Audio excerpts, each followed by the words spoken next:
Nah, ketika misalnya sudah Bapak Ibu berhasil masuk ya sebagai PIC, selanjutnya mungkin ingin melakukan penggantian PIC atau ingin menambah akses pegawai atau ingin memberikan kepada kuasa. Kuasa dalam hal ini bisa konsultan atau pihak lain, kemudian melakukan pendaftaran kuasa itu oleh kita, oleh pemberi kuasa dan juga bagaimana mencabut aksesnya. Ini kita akan lihat nih. Jadi ini ruang lingkupnya. Sekarang kita coba ke penggantian PIC.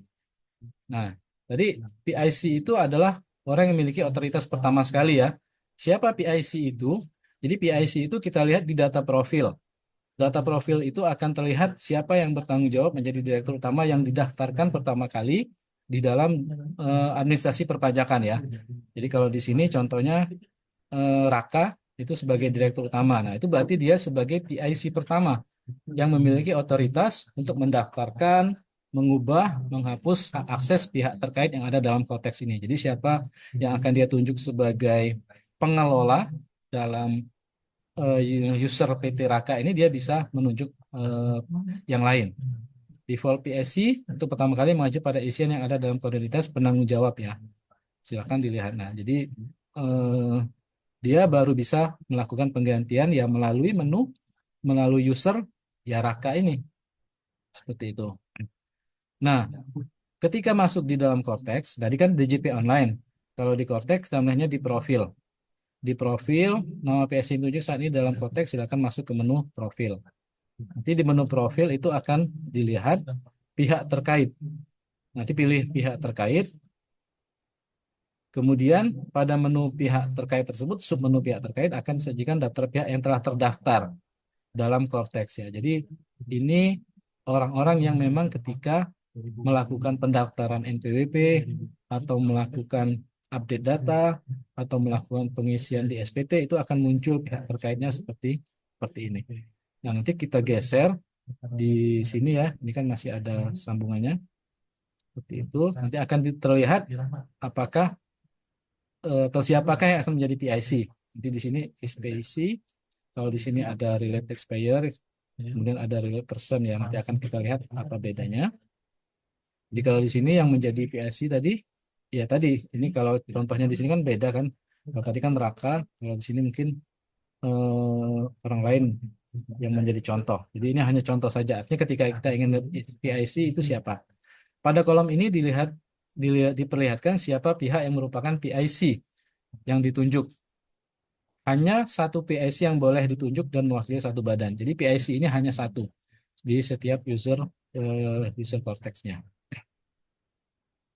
Nah, untuk melakukan penggantian PIC ini, jadi untuk penggantian PIC ini ya hanya bisa dilakukan oleh PIC-nya.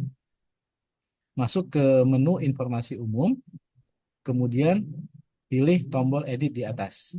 Jadi ini secara umum, taxpayer general information, informasi umum, kemudian pilih edit. Nah, di menu edit ini, kemudian akan ada eh, ketika digulir ke bawah ya, di pilihannya itu nanti akan ada relate parties ya, relate parties, kemudian akan ada di submenunya orang yang telah ditunjuk sebagai PSC, siapa yang akan kita tunjuk dalam PSC, kita pilih edit. Jadi kalau di sini kan ada beberapa orang nih yang memang sudah masuk di dalam kepengurusan katakanlah seperti itu. Nah, kita akan memilih menunjuk PIC yang lain, menunjuk pengganti, ya, PIC pengganti. Artinya di sini sebagai mungkin misalnya sudah berganti kepengurusan ya, sudah berganti kepengurusan, sudah ada akte perubahannya, jadi PIC-nya berubah, ya kita kita tambahkan, kemudian kita pilih dia sebagai PIC dengan memilih tombol tombol edit di sini.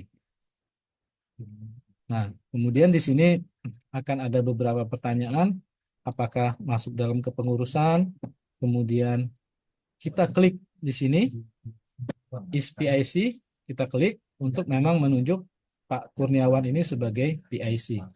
Ya, kalau misalnya nanti kita tidak ingin dia lagi menjadi PIC, ya itu tinggal dinonaktifkan. Kemudian kita klik tombol save ya. Ini sebelumnya akan ada pertanyaan-pertanyaan yang memang harus kita pilih. Jadi kita pilih misalnya sebagai pengurus, masukkan nomor HP, email, kemudian juga ada jangka waktu yang kita bisa masukkan dia sebagai PIC tadi. Berikutnya adalah memilih atau menambahkan PIC baru. Jadi kita baru memasukkannya sebagai daftar nama. Jika PIC baru, artinya PIC baru ini belum ada namanya di sini. Belum ada nama-namanya yang ada di dalam daftar pengurus. Nah, seperti itu. Jadi PIC baru yang akan didaftarkan namanya itu belum ada di list related parties. Ya, silakan tekan tombol add. Jadi ini untuk menambahkan orang yang memang tidak ada sebelumnya di dalam kepengurusan.